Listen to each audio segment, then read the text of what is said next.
Prendre le moule, à l'aide d'un pinceau, le beurrer généreusement avec du beurre pommade. Faire attention de n'oublier aucune paroi du moule.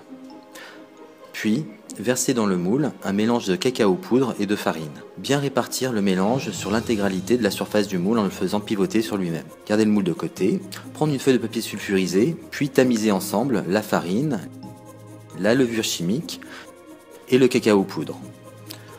Bien éliminer tous les grumeaux qui resteraient dans le tamis. Replier la feuille sur elle-même de façon à mélanger les différentes poudres entre elles. Ajouter le sucre vergeoise, puis le mélanger aux poudres en repliant la feuille sur elle-même.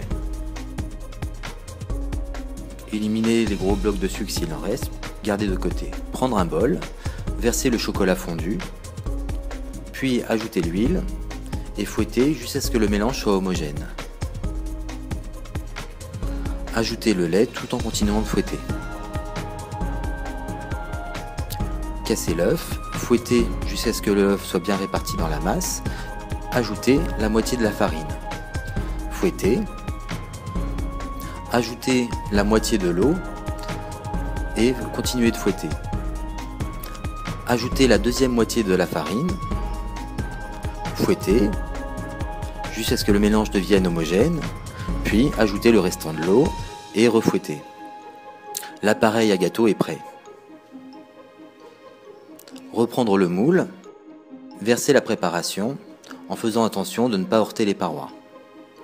Enfourner à 180 degrés pendant environ 35 minutes, puis sortir du four. Démouler le gâteau sur une assiette en faisant attention de ne pas se brûler. Verser la crème bouillante sur le chocolat, puis mélanger. Si jamais la crème ne fait pas fondre le chocolat, placez au four à micro-ondes environ 15 secondes. Ajoutez le lait concentré sucré et continuez à mélanger jusqu'à ce que la ganache soit homogène. A l'aide d'une cuillère à soupe, répartir la ganache sur le dessus du gâteau en faisant attention de ne pas trop déborder sur les côtés.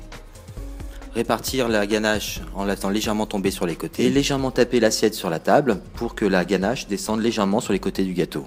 Il n'y a plus qu'à déguster.